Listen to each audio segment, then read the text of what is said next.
자, 여러분, 이어서 봅니다. 이후에 요약집 26페이지 05번 테마 봅니다. 취득시기, 취득 원인에 따라 취득시기가 다양한데요. 먼저 매매 같은 유상승계 취득의 취득시기요. 자, 요게 이제 일단 제일 중요하죠. 원칙적으로 매매 같은 유상 취득은 계약상 잔금 지급일을 취득시로 합니다. 그 거래 당사자 간에 계약상 잔금 지급하기로 한 날 있죠? 계약상 잔금 지급일을 취득시로 하는데 그때부터 취득세는 60일 내 원칙적으로 신고 납부합니다. 근데 명시가 안 됐다. 계약상 잔금 지급일이 명시가 안 됐다. 또는 써있긴 써있는데 예를 들어서 3월 중순 이렇게 돼 있고, 자, 그러면 명시되지 않아서 불분명하다. 그러면 계약일로부터 며칠이요? 60일 경과하는 날을 취득시로 합니다. 시험에서는 계약상 잔금 지급일이 명시되지 않은 경우에는 등기일로 한다. X입니다. 등기일 아니고 계약상 잔금 지급일이 불분명하면 계약일로부터 며칠? 60일 경과하는 날입니다. 그 다음에 거기 화살표 보세요. 부동산 거래 신고에 관한 법률에 의해서 검증받은 취득의 경우는 요 객관성이 있습니다. 검증을 받았기 때문에. 근데 요 검증받아서 객관성은 있지만 그래서 사실상 잔금 지급일을 취득시로 한 적도 있었어요. 그러다 보니까 헷갈려가지고 일반 국민들이, 그래서 어느 때는 계약서를 보고, 주로 사람들은 계약서 신고된 계약서를 보고 그때부터 취득세를 신고 납부합니다. 근데 이런 경우에는 검증받아서 객관성이 있다고, 개인 간 매매인데 검증받았다고 계약서와 상관없이 사실상 잔금 지급된 때부터 취득세를 신고 납부하니까 헷갈려가지고 원칙으로 바꿨습니다. 개인 간 부동산 매매로 취득하는 경우에 단 부동산 거래 신고에 관한 법률에 의해서 검증받은 취득의 경우에는 사실상 잔금 지급일 취득시로 한다. X입니다. 아니고 언제다? 계약상 잔금 지급. 그 다음에 예외적으로 계약서와 상관없이 사실상 잔금 지급일을 취득시로 하는 경우도 있습니다. 객관적 취득이요. 동그라미 1번에 국가, 지자체, 조합으로부터 취득하는 경우요. 자, 국가로부터 부동산을 취득한다. 계약상 잔금 지급일은 예를 들어서 5월 10일이었는데 실제로는 5월 15일 치러졌다. 공무원들이 다 거기다 적어놨겠죠? 그렇기 때문에 객관적으로 잔금 지급이 입증이 되니까 계약서와 상관없이 사실상 잔금 지급 취득시로 하고, 수입에 의한 취득, 수입 신고 필증에 의해서 입증이 됩니다. 공매 경매 방법에 의한 취득, 공매 경락대금 치른 날 다 법원에 기록 남아있겠죠? 그러니까 객관적으로 입증이 되고, 판결문에 의해서 증명되는 취득이요.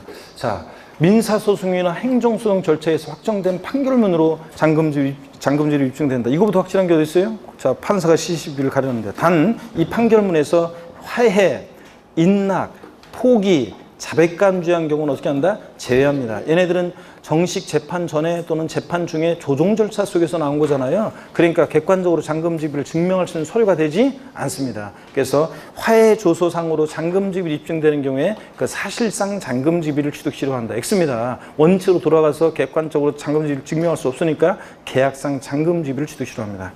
화해, 인락, 포기, 자백간주 제외하고, 그다음에 법인 장부에서 증명되는 취득이요. 법인이 계약의 일방 당사자 나올 때 사례 문제를 보면 법인으로부터 뭘 취득했다, 법인 간의 거래로 뭘 취득했다. 법인이 계약의 일방 당사자로 들어있으면 그 법인의 법인 장부에서 입증된다고 봐서 잔금 시기는, 취득 시기는 사실상 잔금 지급을 취득시로 합니다. 그래서 계약서와 상관없이 사실상 잔금 지급을 취득시로 하는 객관적인 취득이요. 머리글자를 따서 우리 어떻게 외웠습니까? 국수, 공판, 법의 경우만 사실상 잔금 지급을 취득시로 합니다. 양가로 3번이요. 이게 계약 해지에 관한 건데, 계약 해제요. 작년 시험에도 이제 무상 취득의 경우 계약 해제가 시험에 나왔는데, 계약 해제.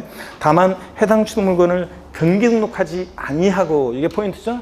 작년에도 이제 보면 이게 포인트라고 여기 밑줄 딱 거져 있고 여기가 이제 짙은 색으로 딱 돼 있었는데, 등기 등록하지 아니하고 취득일로부터 60일 이내 계약이 해제가 되고요. 그 해제된 사실이 다음에 어느 하나에 해당하는 서류에서 계약이 해제된 사실이 입증되는 경우에는 취득한 거로 보지 아니한다. 즉 취득세 안 냈으면 낼 필요 없고 낸 게 있으면 돌려줍니다. 근데 법령의 반대속으로요.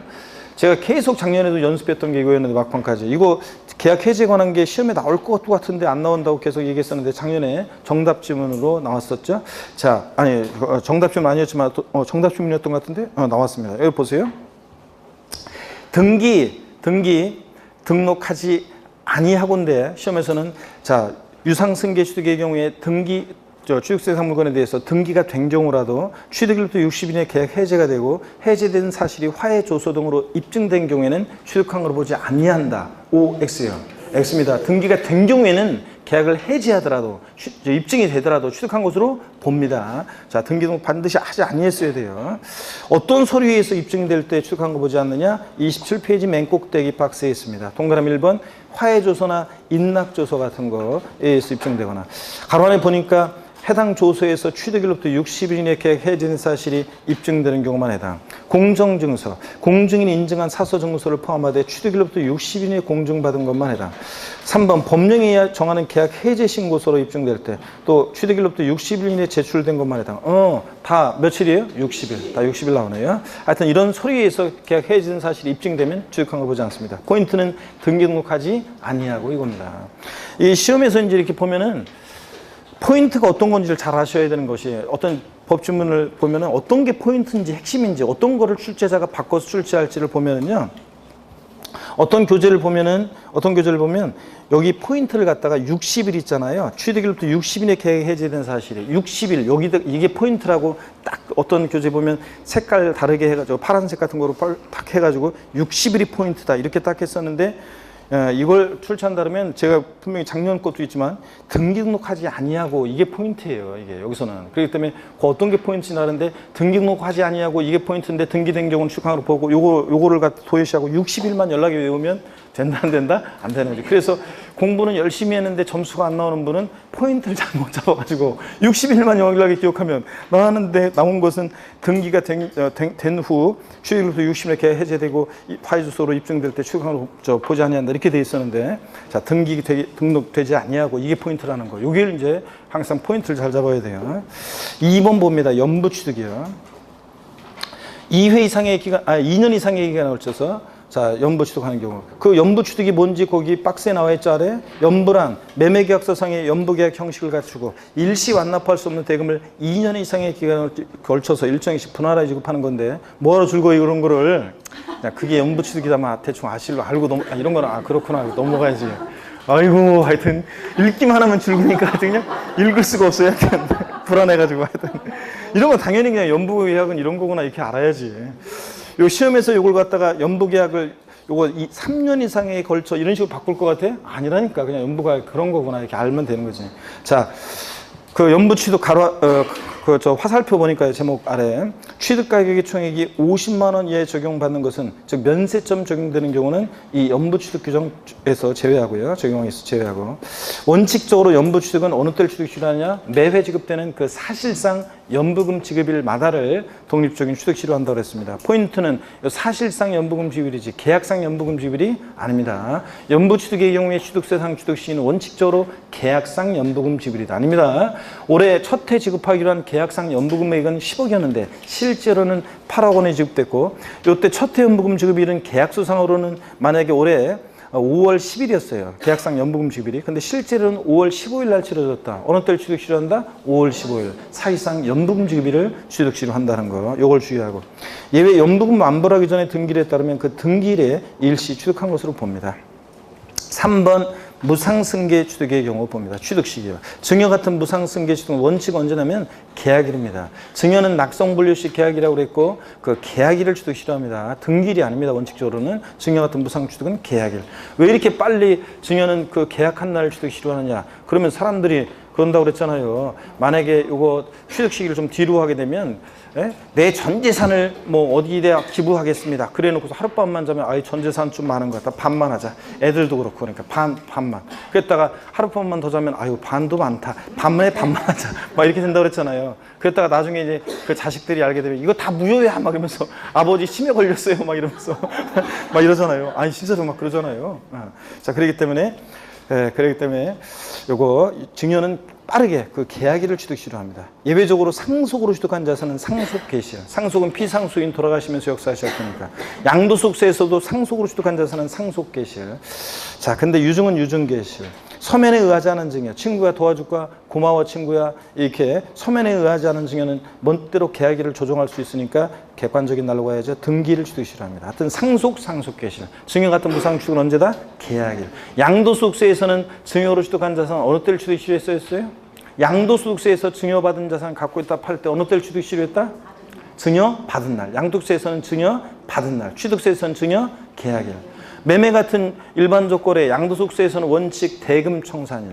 계약서 상관없이 실제로 잔금 주고받은 날. 대금 청산일. 대금 청산일이 불분명해 등기 접수일. 대금 청산일 전에 등기했다 그러면 어느 때였어요? 등기 접수일. 아, 양도세 배운 지 오래 안 됐어요, 지금. 자, 양도세에서는 매매가 일반 조건의 원칙 대금 청산일, 불분명의 등기 접수일, 대금 청산 전에 등기했다 등기 접수일. 취득세는 매매 같은 유상승계 취득 원칙 언제? 계약상 잔금지일. 명시가 안 됐다 계약일로부터 60일 경과하는 날. 자, 등기 접수일이 아니에요. 자, 계약일부터 60일 경과하는 날. 국수공판법 같은 객관적 거래는 언제 되고? 사실상 잔금지일. 좀 이따 나오지만 이런 날 이전에 등기하면 등기일이고요. 이런 식으로. 자, 상속으로 취득한 자산 양도세나 취득세나 상속 개시일. 증여받은 자산 취득세는 증여 계약일. 양도세에서는 증여 받은 날. 이겁니다. 양가로 3번이요. 요게 이제 작년에 시험에 나온 거예요. 무상승계 취득의 경우에 다만 해당 취득 물건을 등기 등록하지 아니하고 취득일로부터 60일 이내 계약 해제가 되고 해제된 사실이 다음에 어느 하나에 해당하는 서류에 의해서 입증이 되면 취득한 거로 보지 않습니다. 자, 그래서 예전에는 이게요. 예전에 몇 년 전까지는 예전에는 무상취득의 경우는 등기가 된 경우라도 취득일로부터 60일 이내 계약 해제가 되고 해제된 사실이 입증이 되면 취득한 거 보지 않았어요. 등기 된 경우라도. 근데 이게 몇 년 전에 바뀌었어요. 그래서 이거 시험에 물어보면 딱 좋은 건데 안 물어본다고 했었는데 작년에 나왔습니다. 하여튼 등기 등록하지 아니했어야지 등기가 유상취득이든 무상취득이든 등기가 된 경우에는 계약을 해제하더라도 입증이 되더라도 취득한 것으로 봅니다. 자, 어떤 서류에서 입증될 때 그러냐? 똑같습니다. 화해인락조서, 공정증서, 법령이 정하는 계약 해제 신고서 등등. 자, 다 60일 나오고요, 기간. 4번 봅니다. 등기일 또는 등록일이 되는 경우. 지금까지 본 취득 시기 1부터 3까지 유상, 무상, 승계 취득에 따른 취득일 전에 등기 등록을 먼저 했다가 먼저라고요? 등기 등록일입니다. 항상 등기 등록이 빠르면 등기 등록일이죠. 자, 그래서 질문 드리겠습니다. 이거 지난 기본 성의 할 때 물어봤었는데 여러분이 좀 헷갈렸는데. 자, 저를 보세요. 네. 개인 간 유상승계 취득의 경우, 개인 간 매매로 부동산을 취득한 경우 취득세상 취득 시기는 계약상 잔금지일과 등기일 중 빠른 날이다. OX예요. OX예요. 개인 간 매매로 부동산을 취득한 경우 취득세상 취득 시기는 계약상 잔금지일과 등기일 중 빠른 날이다. 맞습니다. 원칙 계약상 잔금질인데 등기일이 빠르면 등기일이고 등기일보다 계약상 잔금질이 빠르면 원래 계약상 잔금질. 중 빠른 날. 맞습니다. 자, 또 질문 드립니다. 국가로부터 부동산을 유상승계 취득하는 경우 취득세상 취득 시기는 사실상 잔금지일과 등기일 중 빠른 날이다. OX요. OX요. 내 눈치만 보는 사람들. 맞습니다. 국수공판법이니까 사실상 잔금지일, 등기일이 빠르면 등기일, 중 빠른 날. 맞습니다. 또 질문 드립니다. 지방자치단체로부터 부동산을 무상으로 취득한 경우 취득세상 취득 시기는 사실상 잔금지일과 등기일 중 빠른 날이다. 자, 다시요. 지방자치단체로부터 부동산을 무상으로 취득한 경우 취득세상 취득 시기는 사실상 잔금지일과 등기일 중 빠른 날이다. X입니다. 유상승계 취득일 때가 국수공판법 사실상 잔금지일. 제가 무상으로 취득했다고 그랬잖아요. 잔금을 왜 치러? 계약일이잖아요. 그러니까 무상취득이니까 계약일과 등기일 중 빠른 날이다. 이렇게 돼 있어야 됩니다. 아이고, 이런 정도 응용력은 발휘하셔야 돼. 세법을 고득점하려면. 자, 그래서 이런 얘기고. 동그라미 2번 봅니다. 27페이지 맨 아래요. 민법 규정에 따른 제3분할로 인한 취득의 경우에는 그 취득물건의 등기일 또는 등록일을 취득일로 한다. 남편에서 이혼하면서 제3분할 청권 행사예요. 남편에서 4명의로 등기한 날을 취득시로 합니다. 자, 제3분할 청권 행사한 날도 아니고, 자, 제3분할로 인한 취득의 경우는 언제다? 등기일 또는 등록일입니다. 넘어갑니다. 28페이지 5번 건축물의 건축 및 비조번용 토지의 취득입니다. 먼저 양가로 1번이요. 건축물을 건축 또는 개수하여 취득하는 경우. 다 글씨가 색깔이 다 다르게 되어 있어요. 일반적으로 건축물 건축하거나 개수해서 취득할 때는 어느 때를 취득 싫어하느냐? 사용승인서 내주는 날이 원칙입니다. 사용승인서 교부일. 양도소득세에서 건물을 허가받은 건축물 건축해서 지어서 갖고 있다 팔 때 양도세에서는 어느 때를 취득 싫어했느냐? 사용승인서 교부일. 취득세에서는 사용승인서 내주는 날. 건축물 건축했을 때 허가받은 건축물. 내주는 날이나 교부일이나 똑같은 날이라고 그랬죠? 표현만 한자어냐 한글이냐에 따라 다른 거지. 그래서 양도세에서도 사용승인서 교부일, 취득세 사용승인서 내주는 날. 가로원에 사용승인서를 내주기 전에 임시 사용승인을 받았다면 임시 사용승인을, 임시 사용승인서를 받을 수 없는 건축물의 경우에는 사실상 사용이 가능한 날, 이런 날을 취득시로 합니다. 근데 또 사실상 사용 승인서 내주는 날 전에 사실상 사용을 시작했다 그러면 그날이고, 그러니까 비교해서 중 빠른 날. 하여튼 원칙 사용 승인서 교부리고, 자 내주는 날 그 전에 뭐라 했다 그러면 그날이고. 양가로 2번이요. 도시개발법에 따른 개발사업이나 도정법에 따른 정비사업으로 건축한 주택을, 자 그러니까 양가로 1번은 일반적인 건축물 건축이나 개수의 경우 취득시 이게 사용승인서 내주는 날이고, 양가로 2번은 개발사업이나 정비사업으로 건축한 주택의 경우에 취득시입니다. 도시개발법 중에 따른 환지처분 또는 도정법에 따른 소유권 이전으로 취득할 때, 환지 방식으로 취득할 때는 환지처분 공고일의 다음 날, 소유권 이전 방식할 때는 소유권 이전 공고일의 다음 날, 양도소득세든 취득세든 이런 거 나오면 항상 환지처분 공고일, 소유권 이전 공고일 나오면 항상 뭘 보라고 그랬어요? 다음 날. 요거 있는지 꼭 확인하라고 했습니다. 이런 날인데, 다만 사실상 사용을 먼저 하면 그날이니까 비교해서 중 빠른 날. 양가로 3번이 작년 시험에 나온 건데요. 주택조합 등의 비조번용 토지의 취득식입니다. 가로 안에 주택조합과 주택재건축조합이 주택건설사업과 주택재건축사업을 하면서 조합원에게 귀속되지 않는 비조번용 토지를 취득했을 때, 주택법 규정에 의한 주택조합이 취득할 때는 사용검사 받은 날. 다음 날 아니네 이거는. 자, 그 다음에 니은번 도정법에 의한 주택재건축조합이 취득한 비조번용 토지를 취득할 때는 소유권 이전고실의 다음 날. 근데 작년에 이 비조번용 그러니까 도정법에 의한 주택재건축조합이 비조번용 토지를 취득할 때는 소유권 이전 고시일이다 이렇게 나왔습니다. 소유권 이전 고시일이 아니라 그 다음 날. 항상 제가 그랬어요. 작년에도 환지처분 공고일, 소유권 이전 고시일의 다음 날 이런 거라면 항상 다음 날인지 꼭 확인하라고 했는데, 작년 시험이 소유권 이전 고시일 이렇게 나왔어요. 그래서 어떤 수강생이 합격자 모임에서 그 문제 지문이 취득세 취득시기 문제가 지문이 굉장히 길었는데요. 자, 작년에 그 합격생 한 명이 요 소유권 이전 고시일 보니까 다음 날 요게 딱 제 음성이 들려가지고 자기는 딱 그거 골랐다 이렇게 얘기하더라고요. 다음 날 항상. 6번 봅니다. 토지 지목 변경입니다. 토지 지목이 사실상 변경된 날과 공부상 변경일 비교해서 중 빠른 날입니다. 옛날에는 원칙 사실상 지목 변경일, 불분명의 공부상 지목 변경일, 지금은 동등한 위치에서 중 빠른 날입니다. 예외에 토지 지목 변경일 이전에 사용하는 부분이 있으면 그 사실상 사용하는 날을 취득일로 보고요. 7번 매립간 초고로 인한 토지 원시 취득은 공사준공 인가일입니다. 공사준공 인가일. 공사준공 인가일 전에 사용승낙이나 허가받았다 그러면 그 사용승낙일 허가일. 그래서 원칙은 공사준공 인가일. 매립간 초고로 취득한 자산. 자, 이렇게 해서 이런 것들 눈에 한번 익혀두시고요. 기본소라든가 아니면 뭐 저 어떤 저기들을 보면 그 이후에도 취득 시기가 뭐 잡다하게 막 쭉 예규 같은 것도 그렇고 잡다하게 나왔는데 다 빼버렸습니다. 이 정도만 아시면 답 고르는 데는 지장이었고요. 29페이지에 06번 테마입니다. 취득세 일반적인 과세 표준입니다. 별표시 3개 합니다. 과세 표준과 세율은 뭐 언제든지 항상 출제 1순위고 과세 표준도 항상 출제 1순위입니다. 취득세 과세 표준은 취득 가격입니다. 근데 신고 납부하는 세금이니까 누가 이 과세 표준 결정해요? 납세 의무자가 결정합니다. 취득 가격. 자, 그럴 때 취득세는 원칙적으로 취득 당시 가액을 과세 표준하는데, 정확히 얘기하면 취득 당시 가액이라는 것은 뭐냐? 취득자가 신고하는 가액을 말해요. 그래서 합쳐서 취득세 과세 표준은 취득 당시 신고하는 가액을 과세 표준합니다. 나 어떤 부동산 1억 원에 취득했다 신고하는 거예요.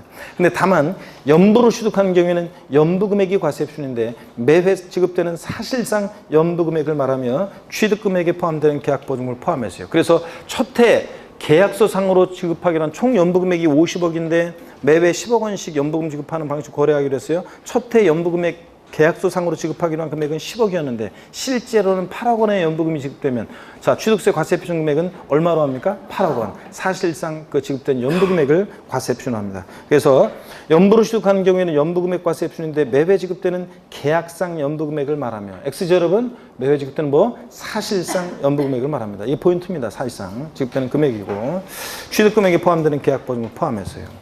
예외적으로 시가 표준액이 과세되는 경우도 있는데, 납세 의무자가 신고하지 않거나 또는 신고했는데 신고서에 신고 가액의 표시가 없거나 또는 신고한 가액의 시가 표준액보다 뭐하게? 미달하게 적게 신고되거나, 이런 경우에는 지자체장이 다시 과표 결정합니다. 불성실을 신고했으니까 무엇으로 과표 결정한다? 시가 표준액으로. 자, 시가 표준액이라는 것은 지방세를 과세할 때 물건에 대한 기준이 되는 가격인데, 지방자치단체장은 항상 세금 계산할 때 무엇으로 계산합니까? 시가 표준액으로. 특례요.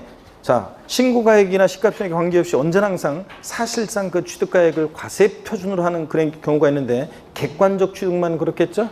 자, 그래서 머리글자를 따서 국수 공판법 여기서는 하나가 더 들어가. 아까 취득세 취득시기에서 사실상 잔금지비를 취득시키는 객관적인 취득은 국수공판법이었잖아요. 얘는 하나 더 들어갑니다. 국수 공판법 부 이거 하나 더 들어가는데 자 먼저 국가 지자체 조합으로부터 취득했다. 자 시가표준액 1억짜리를 어떤 사람이 국가로부터 부동산을 유상 취득하는데 7천만 원에 취득했다. 시가표준 1억짜리를. 그러면 공무원들이 다 적어놨겠죠? 사실상 취득가격 7천만 원 객관적 입증이 되니까 시가표준액에 관계없이 그 7천만 원을 과세표준합니다. 수입에 의한 취득도 객관적으로 취득가액 입증되고 수입 면적에 의해서 공매 경매 방법으로 취득하는 경우요. 자 보세요. 시가표준액 어떤 부동산 시가표준액이 지방세 과세 시가표준액이 1억짜리인데 자 경매나 공매 넘어갔는데 경락가액이 7천만 원입니다. 취득세 과세표준 금액은 얼마인가? 얼마를 과세표준합니까? 예? 어떤 걸 과세표준해서 취득세 계산해요? 자 7천만 원 경락가액을 과세표준 금액으로 합니다. 이런 얘기고 그 다음에 판결문에 의해서 취득가액 입증되는 경우 민사소송이나 행정소송에 의해서 확정된 판결문이 입증된다. 이것도 확실한 게 있어요. 다만 화해, 포기, 인락, 자백간주한 경우는 판결문에서 어떻게 한다? 제외합니다. 객관성 없으니까. 그래서 여기 보세요. 화해 시가표준액 1억짜리 부동산인데 화해 조소상으로 입증되는 가액이 화해 조소상으로 입증되는 가격이 시가표준액에 미달하는 경우에 어떤 걸 과세표준합니까? 어떤 걸 과세표준해요? 이때는 이제 화해조상으로는 이 사실상 가격을 증명할 수 없으니까 자 이때는 화해조상으로 입증되는 가격이 시가표준액에 미달하면 뭘 과세표준한다? 시가표준액을 과세표준 금액으로 합니다. 이런 얘기고. 자 그래서 화해인납포기 자백간주한 경우는 객관성 없고요. 그 다음에 6번 부동산 거래 신고에 관한 법률에 의해서 신고서 제출해서 동법 규정에 따라 검증받은 취득의 경우는 객관성이 있다고 그랬죠? 자 그래서 이런 경우에는 하여튼 머리글자를 따서 다 같이 사실상 취득가격을 과세표준으로 하는 객관적인 취득 어떻게 외운다? 국수 공판법 부 같은 객관적인 취득입니다. 자 화살표 보시니까 이런 국수공판법 부의 경우에는 물론 시험에서는 이렇게 줄여가지고 안 나오겠지만 공부할 때는 국수공판법 부 같은 객관적인 취득은 과세표준을 신고 또는 신고가액에 표시했거나 그 신고가액이 시가표준보다 적을 때에도 불구하고 자 뭘 항상 과세표준한다고요? 사실상 취득가격 또는 연부금액으로 합니다. 다만 증여기부 기타 무상취득의 경우와 소득세법 규정에 의한 특수관계자 간의 양도소득의 부당행위 계산의 부인 규정에 따른 거래로 인한 취득은 어떻게 한다? 제외합니다. 무상취득은 사실상 취득가액에서 어떻게 한다? 제외합니다. 국가나 자체로부터 부동산을 무상으로 취득했어요. 그럼 사실상 취득가격은 빵원이잖아요. 공짜로 취득했으니까 빵원 곱하기 세율을 할 수는 없잖아요. 그러니까 무상취득은 자 사실상 취득가격에서 제외합니다.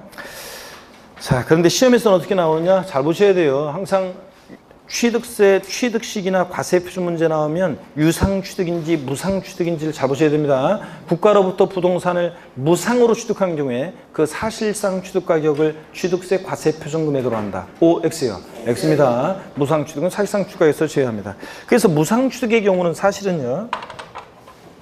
그러면 무상취득은 제외한다고 되어 있잖아요. 그럼 무상취득은 사실상 취득가격에서 제외하고 그러면 무상취득은 어떻게 과표가 결정되느냐? 무상취득의 경우에는 원칙적으로 신고하는 가액, 신고가액, 예외적으로 시가표준액으로 한다는 이 규정을 준용한다고 법령이 되어 있어요. 그 말은 자 원칙 신고하는 가액, 예외적으로 시가표준액 한다는 이 규정을 준용한대요. 그래서 자 국가 등으로부터 부동산을 무상으로 취득했을 때는 원칙 신고하는 가액 또는 예외적으로 시가표준액이 과세된다. 이렇게 나와도 맞는 지문이고 또 예규에서는 근데 판례나 예규에서는 확실하게 무상취득은 뭘 과세표준하냐면 시가표준액으로 무상취득은 과세표준한다고 판례나 예규는 확고하게 이렇게 하고 있습니다. 무상취득은 시가표준액으로 과표 결정한다 이렇게. 하여튼 무상취득은 사실상 취득에서 제외하고 원칙 신고하는 가액 또는 예외적으로 시가표준액으로 한다는 규정을 준용합니다. 또 소득세법 규정에 의한 특수관계자 간의 양도소득의 부당행위 계산 부인 규정에 따른 거래로 인한 취득은 어떻게 한다? 제외합니다.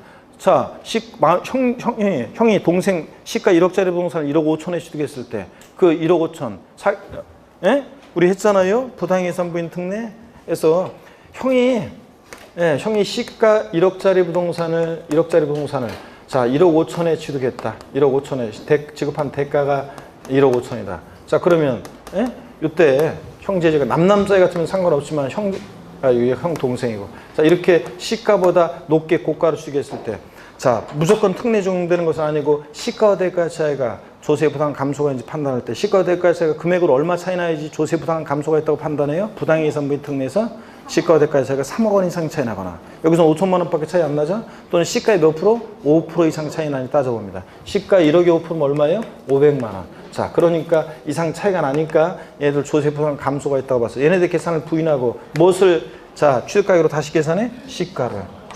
그러니까 이때 자 부당행위로 계산된 경우에는 사실상 취득가격을 인정한다 안 한다? 안 합니다. 시가로 하니까. 아이고 여러분 우리 배운 지 얼마 안 되는데 여기 보세요. 부당행위 선배님 특례 그러면 또 다른 형태로 한번 물어볼까요? 갑이 있고 을이 있는데 어떤 부동산 거래하는데 이 부동산 시가가 예를 들어서 10억이에요. 근데 을이 지급한 대가, 자, 즉 실지 취득한 가격이라고 하는 게 실지 취득한 가격이 11억입니다. 자, 그리고 얘네들 봤더니 얘가 형이고 얘가 동생입니다. 특수관계자 간에 시가보다 뭐하게 취득했어요? 높게 취득했습니다. 그랬을 때 취득세, 취득세가 왜 나와? 양도소득세에서 취득가격은 실지 취득한 가격 11억으로 해야 돼요? 아니면 시가 10억을 취득가격으로 해야 돼요? 50% 확률입니다. 찍어보세요. 둘 중 어떤 것을 취득가격으로 해야 돼요? 양도세 계산 시에? 자, 봅니다. 그럼 따져봐야죠. 보세요.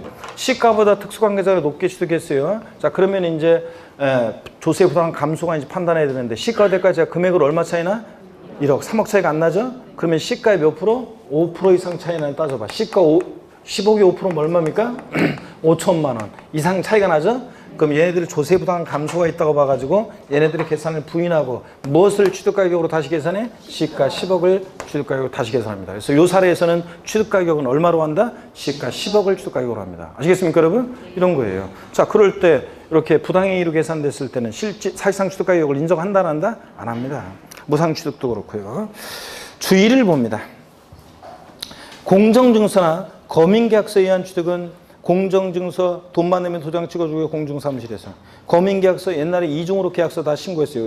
우리 시군구에 신고할 때 이런 취득은 사실상 취득가액을 인정하지 않으므로 공정증서나 검인계약서는 그 취득가액이 시가 표준액이 미달하면 뭘 과세 표준한다? 시가 표준액으로 합니다. 객관성 없으니까. 과세 표준 비교를 보세요, 여러분. 일반적인 거래의 경우와 부동산 거래 신고에 관한 법률에 따른 이 부동산 거래 신고 검증받은 경우 이걸 비교해 보면 취득 시기는 둘 다 헷갈릴까봐 유상 취득의 경우 취득 시기는 둘 다 언제입니까? 계약상 잔금질입니다. 근데 과세 표준이 차이가 나요. 일반적 거래의 경우에는 동그라미 1번 부등호를 보세요. 신고가액이 시가 표준액보다 미달해요. 그럼 뭘 과세 표준해? 시가 표준액. 그렇잖아요. 적게 신고하면 시가표준액으로. 근데 동그라미 2번 신고한 가액 시가표준액 높게 신고됐어요. 시가표준액보다. 그럼 뭘 과세표준해? 신고한 가액. 일반적으로는 아까 과세표준 그랬잖아요. 근데 언제 신고가격이니까. 즉 그러니까 일반적 거래는 신고가액과 시가표준액 둘 중 어떤 거? 큰 금액을 과세표준합니다. 근데요. 오른쪽 부동산 거래 신고에 관한 법률에서 검증받은 취득은 그 신고한 가액을 사실상 취득가격으로 합니다. 그러니까 이 신고한 가액이 시가표준액이 미달하더라도 일반적인 신고가 틀려요. 부동산 거래 신고에 관한 법률에 의한 경우는 신고한 가액 시가표준액이 미달하더라도 이 신고 가액을 사실상 취득가격으로 해서 이걸 과세표준합니다. 즉 신고 가액이 시가표준액보다 미달할 때도 뭘 과세표준한다? 이 신고 가액을 과세표준합니다. 일반적 거래의 경우 원칙 신고 가액과 부동산 거래 신고에 관한 법률에서 신고한 가액 이 검증받은 취득은 구별이 됩니다. 여러분들 이렇게 아셨죠 여러분? 이따가 오후에 자 문제 다른별 모의고사 특강 보시는 분들은 이따가 문제가 나와 있어요. 문제를 풀면서 이게 어떤 의미인지 사례를 통해서 다시 연습해 봅니다. 그리고 특강 안 들은 분들은 문제 풀이 때 문제로 또 보도록 하겠습니다. 그때 자 30페이지 보겠습니다. 30페이지 넘어가시니까 4번이요. 부동산을 취득할 수 있는 권리 특례 있잖아요. 이건 어떤 거냐면 이런 거라고 그랬어요, 여러분들. 이건 어떤 거냐면 이런 거라고 그랬어요. 우리 여러분요, 이건 어떤 거냐면 그 분양권을 최초 그 아파트 분양자는 최초 분양자는 취득세를 신고할 때 분양 가격으로 취득세를 신고합니다. 기본으로. 거기에 물론 플러스 되는 게 있지만 하여튼 분양 가격을 기준으로 신고를 해요. 근데 타인으로부터 그 분양권을 취득한 사람은요, 분양권을 취득한 사람은 그 분양권에 대해서 이제 취득세를 분양권 취득한 사람은 나중에 아파트 완공이 돼가지고 이제 그 취득세를 신고할 때 있잖아요. 취득세를 신고할 때 예전에 이랬다고 그랬죠. 예전에는 분양가격보다 원래 그 건설업법인이 공급해주는 원래 계약한 그 공급가격보다 분양가격보다 만약에 이게 높았을 때는 프리미엄이 붙어 있었다? 그럼 프리미엄 붙은 분양가격에다가 프리미엄 붙은 가격을 포함해서 그 가격으로 취득가격으로 해서 취득세 신고하라고 했었는데, 근데 예전에는 분양가격보다 마이너스로 떨어지는 지역 있죠? 마이너스 P로 떨어진 지역 있잖아요. 그런 지역은 그런 지역 저쪽 인천 청라에도 있었는데 그때 마이너스 P 떨어져서 샀어야 되는데 대형 평수는 아직 회복이 안 되는데 중소형 평수는 회복이 됐대요. 그때 우리 인천에 제 제자 공인중개사들 모임에 갔더니 거기서 하고 있는데 다 마이너스 P 떨어져가지고 그냥 죽겠어요 막 그러면서 교수님 하나 사시죠. 이거 괜찮을 거 나중엔 하여튼 괜찮아요. 나중에는 올라갈 거예요. 지금 그래서 그렇지 하면서 나보고 한 5, 6년 전에 그 청라 국제도시 있죠? 거기 사라고 했어요. 분양권 살 거. 진짜.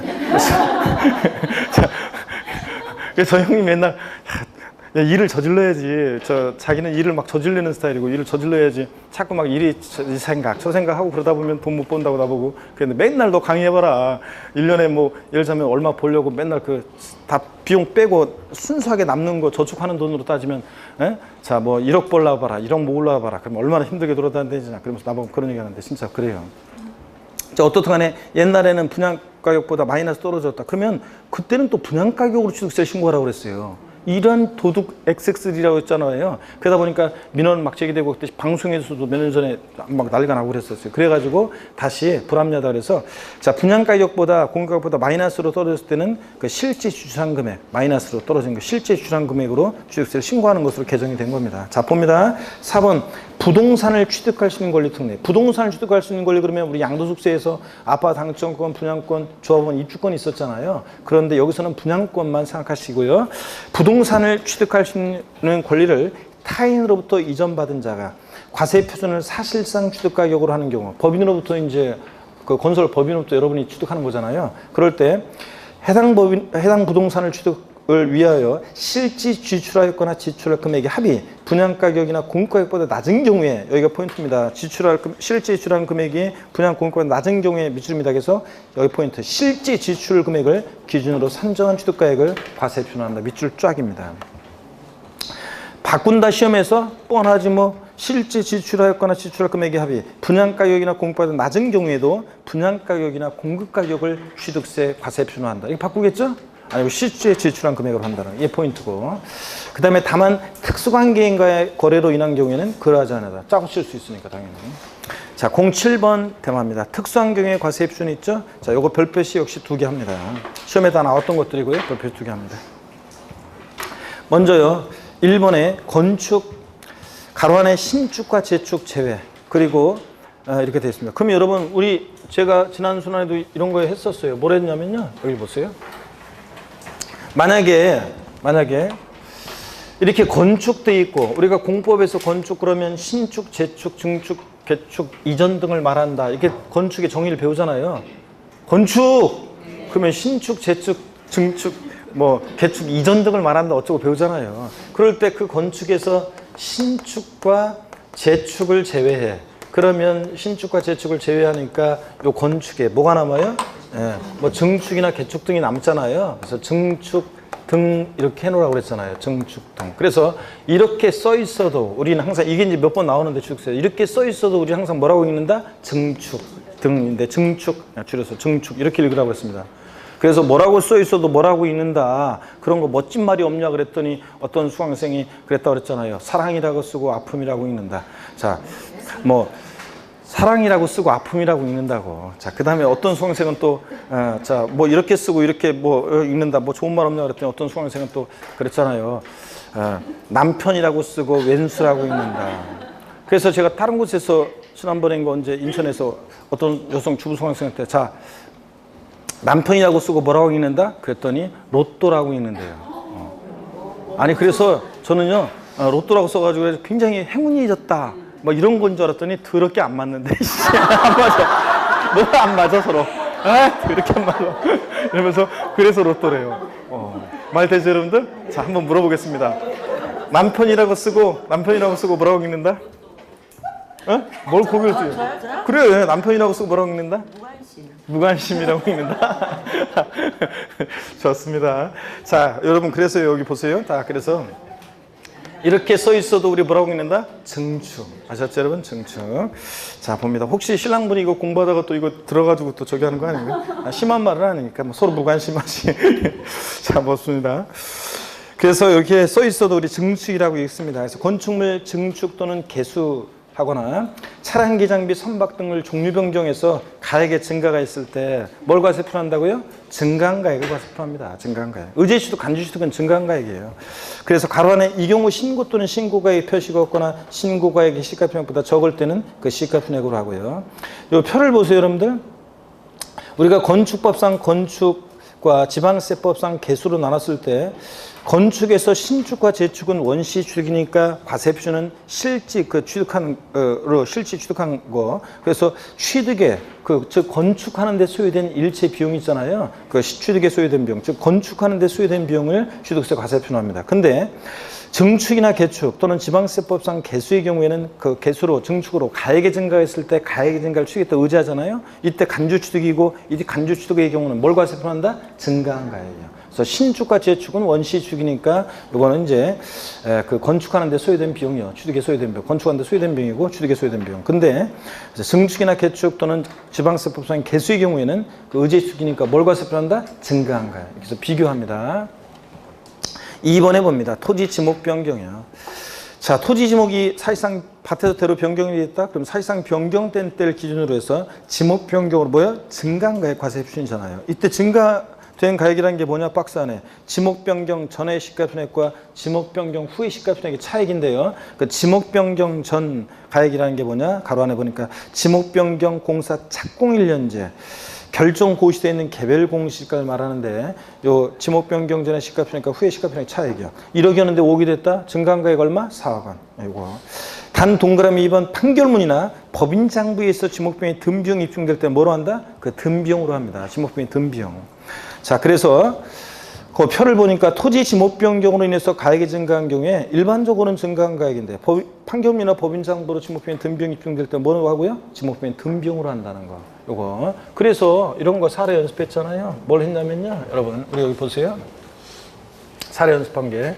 예를 들어서 개인 갑이 만약에 개인 갑이 밭에서, 개인 갑이 밭에서 대로 지목을 변경한다. 지목 변경하는데 지목 변경 전에 시가표준액이 예를 들어서 1억 원, 지목 변경 후에 시가표준액이 5억 원. 그럼 취득세 과세표준 금액은 얼마인가? 얼마로 해야 돼요? 취득세 과세표준 금액은 증가한 가액 얼마요? 4억 원. 지목 변경 후에 시가표준액에서 전에 시가표를 뺀 증가한 가액 4억 원입니다. 지목 변경 전에 시가표준액이라는 것은 지목 변경 공사 착공 1년제 결정 고시되어 있는 개별 공시가를 말하고요. 어떤 간에 증가한 가액. 근데 이런 거였어요. 근데 A라는 법인이 만약에 지목을 변경한다. 자, 밭에서 예를 들어서 공장 용지로. 자, 그랬을 때 지목 변경합니다. 그럴 때 지목 변경하는데 이 법인이 지목 변경하는데 소요된 비용이 여기 지목 변경 전에 시가표준액 1억, 지목 변경 후에 시가표준액 예를 들어서 5억. 그 다음에 지목 변경하는데 소요된 이 든 비용이 지목 변경에 든 비용이 예를 들어서 1억 2천만 원.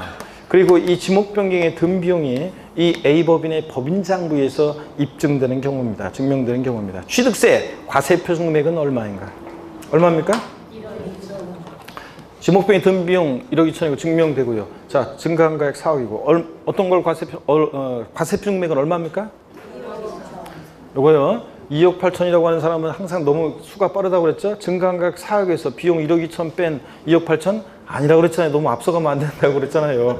자, 금방 법인이 지목 변경할 때는 법인이 지목 변경할 때 판결문이나 법인 장부로 지목 변경에 든 비용이 입증되면 뭐로 한다고요? 든 비용.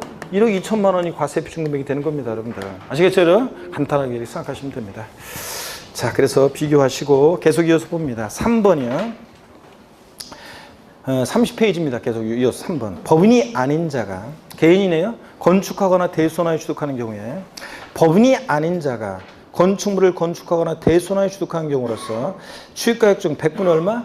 90을 넘는 가격이 법인 장부에 따라 입증되는 경우에 취득가격은 자, 시가 순액 또는 사실상 취득 가격을 과세 표준화하는 규정에도 불구하고 다음의 금액을 합한 금액을 과세 표준화한다. 어떤 금액을 합한 금액을 과세 표준화하느냐? 법인장부로 증명되는 금액, 또 법인장부로 증명되지 않는 금액 중에서 소득세법에 따른 계산서나 부가세법 중에 따른 세금계산서로 증명되는 금액. 31페이지 3번 부동산을 취득하는 경우에 주택도시기금법 규정에 따라 매입한 국민주택채권을 해당 부동산 취득 전에 양도하면 발생한 매각자손 이런 것들을 합한 금액을 과세 표준합니다. 자, 법인장부로 몇 프로 입증될 때 이렇게 합한 걸 과세 표준한다고요? 90% 넘게 입증될 때 100분의 90을 100분의 80으로 바꿔서 시험에 나왔습니다. 자, 법인이 아닌 자가요. 개인이 법인장부를 작성하나요? 아닙니다, 여러분. 개인이 법인장부를 왜 작성해요? 자, 무슨 얘기냐면 우리 같은 개인이 법인이 아닌 자가 건축하거나 대손할 때 조그만 시공업체한테 맡길 거 아니에요, 법인한테. 그 법인의 시공업체, 그 법인의 법인장부로 건축하는데, 취득하는데 소요된 비용이 90% 넘게 입증될 때 제가 개인적으로 이 법인 말고 이 건축하는데 좀 비용을 줄이기 위해서 개인적으로 제가 또 따로 용역을 줄 수도 있고 또 따로 제가 자재를 구입할 수 있잖아요. 그럴 때 얘기입니다. 법인장부 90% 넘게 입증될 때 나머지 10% 미만, 자, 소득세법상의 계산서나 등으로 입증되는 금액 이런 것들을 다 합한 금액을 과세 표준한다는 얘기입니다. 아시겠습니까, 여러분? 그래서 법인장부로 몇 프로 넘게 입증될 때? 90% 넘게 입증될 때. 31페이지 봅니다.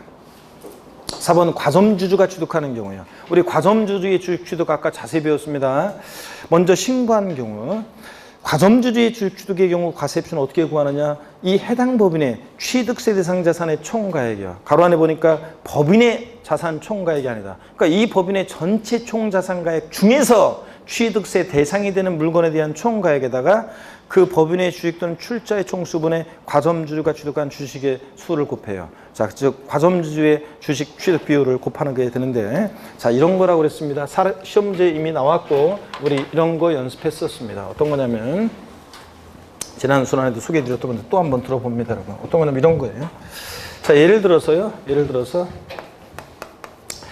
시험에 기출됐던 것이 기출돼서 사례 문제 나왔으니까 또 나올지는 않을 거고요.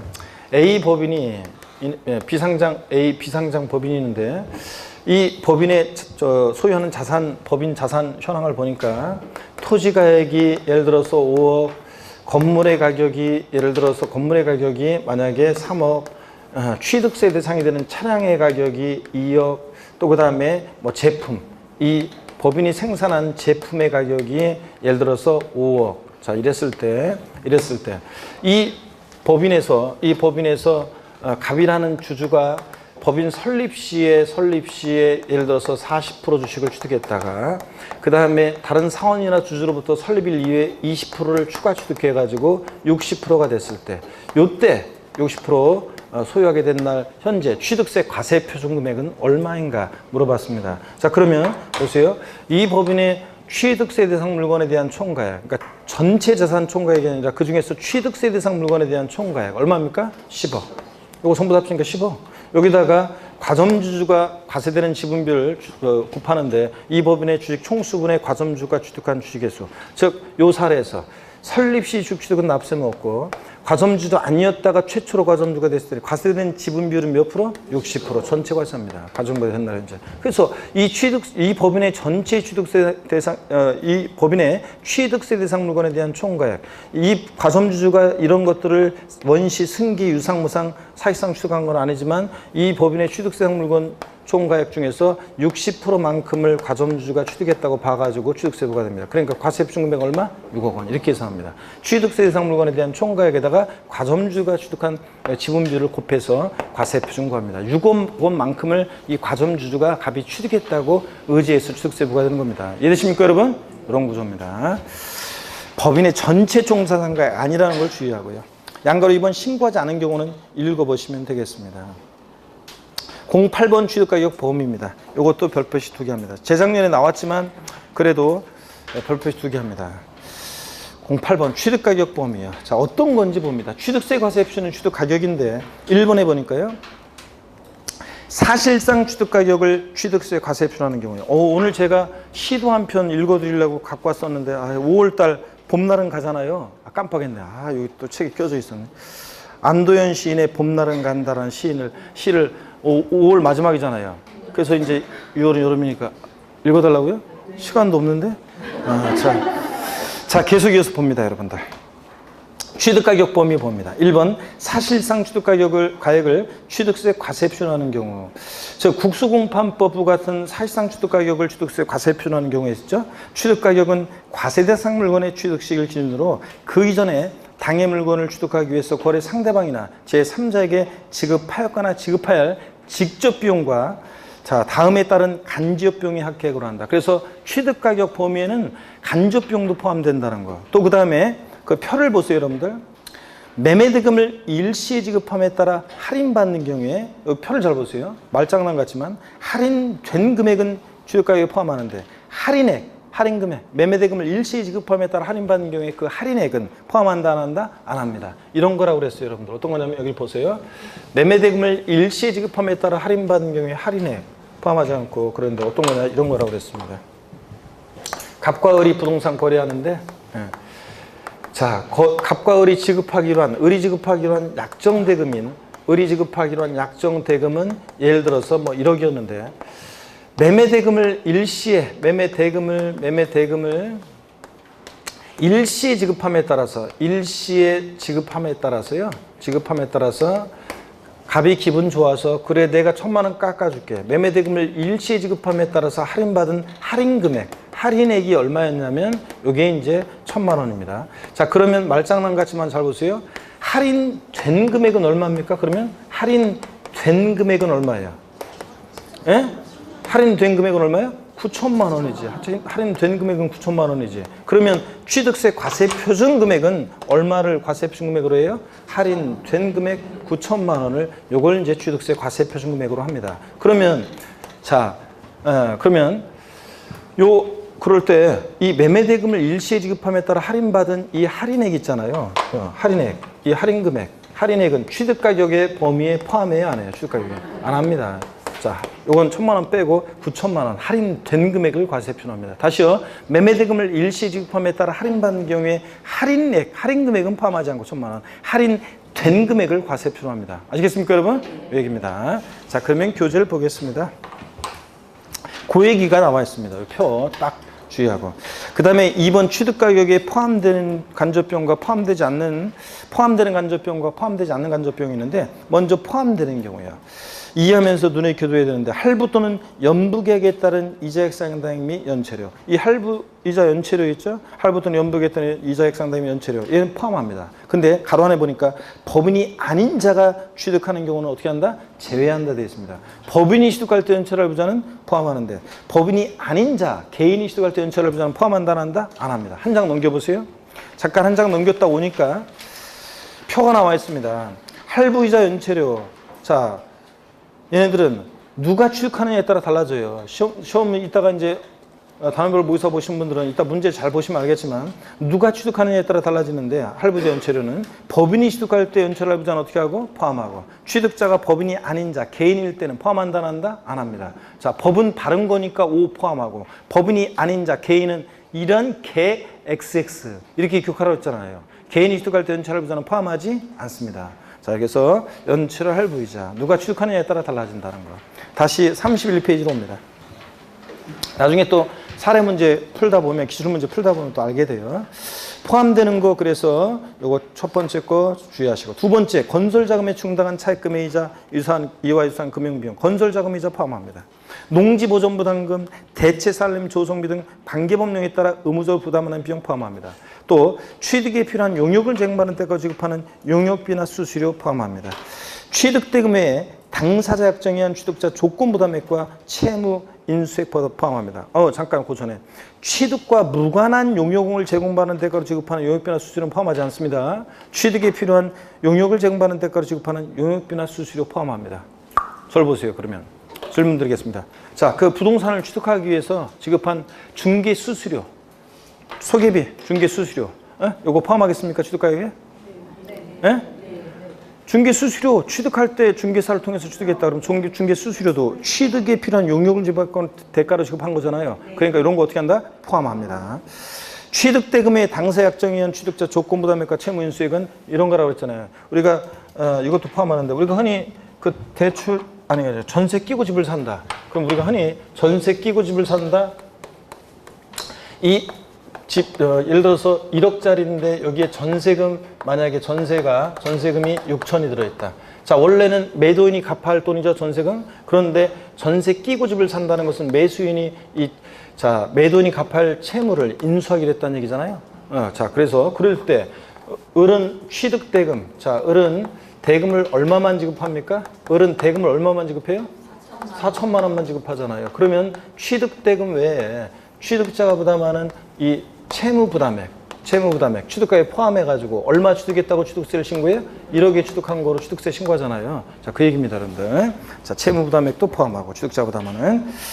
그 다음에 부동산을 취득하는 경우 주택도시기금법 규정에 따라 매입한 국민주택 채권을 해당 부동산 취득 이전에 양도하는 발생하는 매각자손 포함하고요. 포함되지 않는 거 보겠습니다. 취득가격에 포함되지 않는 거. 취득하는 물건의 판매를 위한 광고 선전비 등의 판매 비용과 그와 관련한 부대 비용. 우리가 벼룩시장에 광고 내고 신문에 분양 광고 내고 이 판매를 위한 광고 선전비 포함한다 안 한다? 안 합니다. 법률에 따라 전기가스, 열 등을 이용한 자가 분담하는 비용 포함하지 않습니다. 27회 시험 때 요게 나왔는데 포함되지 않는 거 물었었는데 전기가스 법에 따라서 어쩌고저쩌고 하면서 이 전기, 가스, 열 등을 이용하는 자가 분담하는 비용 포함한다 안 한다? 안 하고요. 그 다음에 이주비, 지작물 보상금 등 취득 물건과는 별개의 권리에 관한 보상 성격으로 지급하는 비용 포함하지 않고, 그 다음에 부가가치세 딱 굵은 글씨로 되어 있네요. 짙은색으로. 부가가치세 포함한다 안 한다? 안 합니다. 그래서 포함되지 않는 거에 방점을 찍어야 되는데 포함되는 거 눈에 익혀두고 포함되지 않는 거. 절 보세요. 사실상 취득가격을 과세표준하는 국수공판법부 같은 사실상 취득가격을 과세표준으로 하는 경우에 있어서 취득하기 위해서 거래 상대방이나 제3백이 지급하였거나 지급할 일체 비용인데 직접 비용뿐만 아니라 간접 비용도 포함하는데, 자, 이런 거예요. 매매 대금을 일시에 지급함에 따라 할인받는 경우에 할인 금액은 포함해야 하네요. 안 합니다. 할인된 금액이지 과세표준인데 할인 금액 포함하지 않고, 또 법인이 취득할 때 연체료 할부이자는 포함해야 하네요. 할부 연불계약에 따른 할부이자 연체료 포함해야 하네요.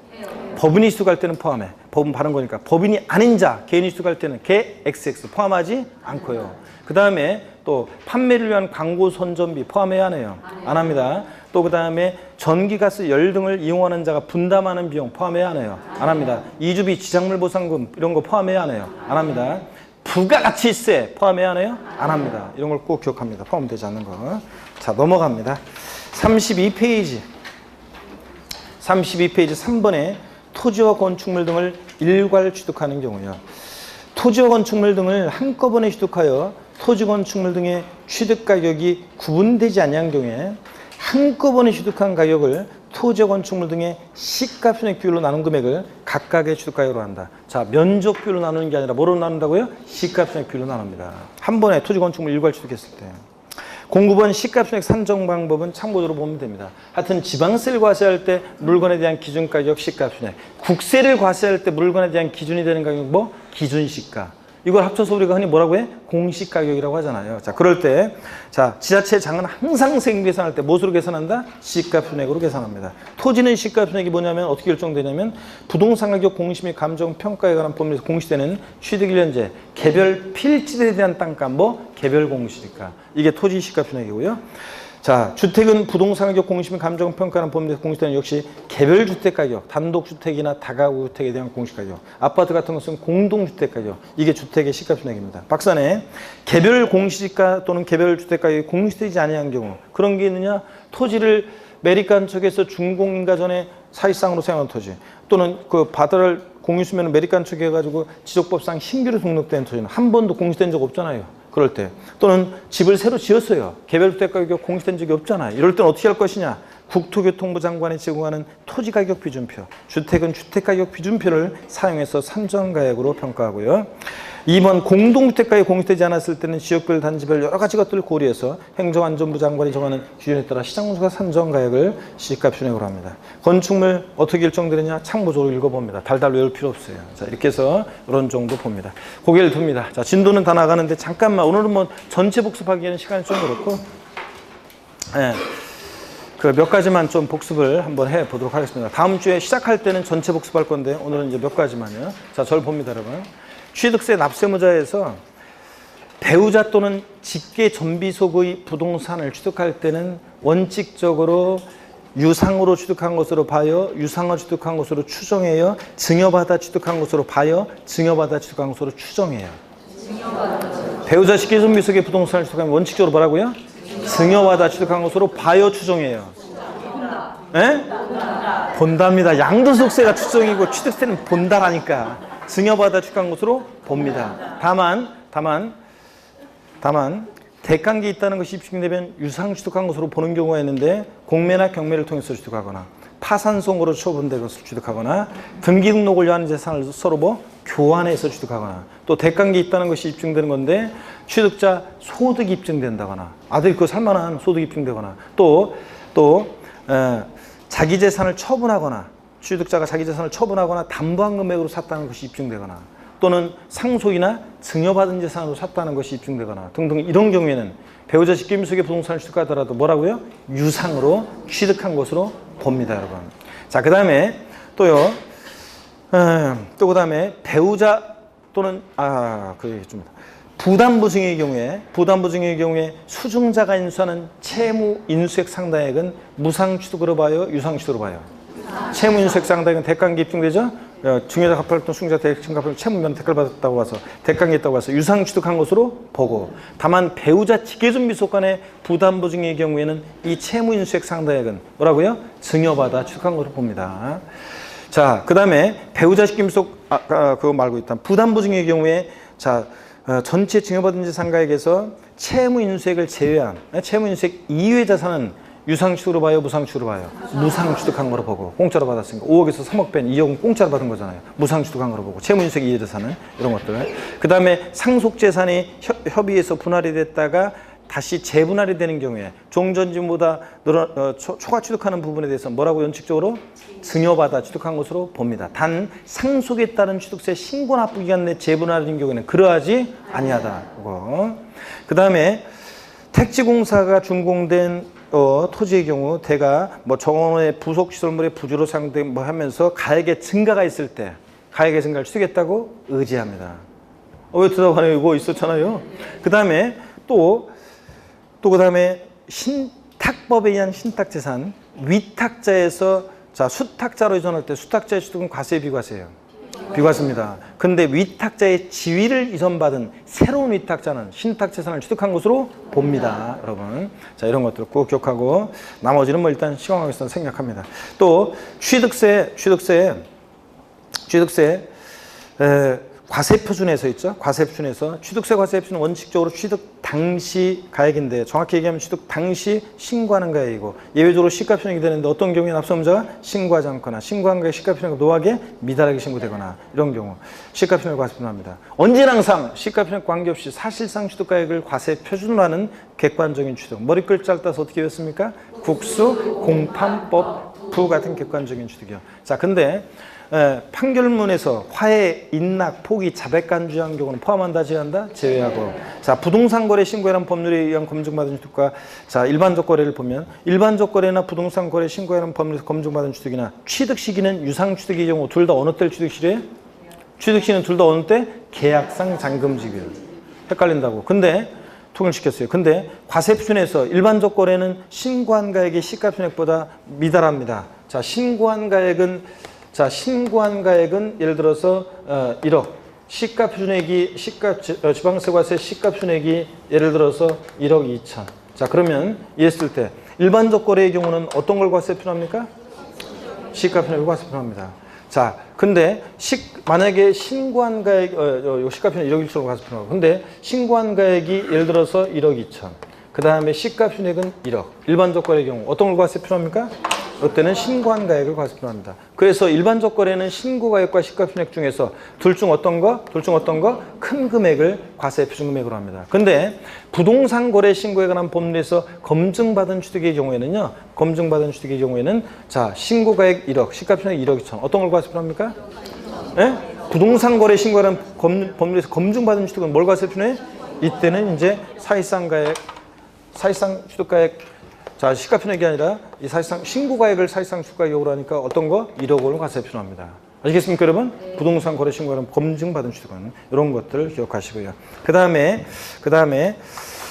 네, 뭐 그러면 뭐 일단 저 나머지 것들은 뭐 자 됐습니다. 그리고 아까 부동산을 취득할 수 있는 권리, 분양권 같은 것을 타인으로부터 취득한 자가 실제 지출한 금액이 분양 가격이나 공급가격보다 낮을 때 뭘 과세표한다? 실제 지출한 금액. 뭐 이런 것들을 우리가 배웠고, 나머지 이제 다음 주에는 쭉 전체를 한번 시작할 때 또 역시 복습하도록 하겠습니다. 오늘 다음별 보고사 또 보시는 분들은 2시 10분까지 오셔가지고 2시 10분에 오셔가지고 시험을 보시기 바랍니다. 아셨죠, 여러분? 다음에 씩씩한 모습으로 다시 뵙겠습니다. 고맙습니다.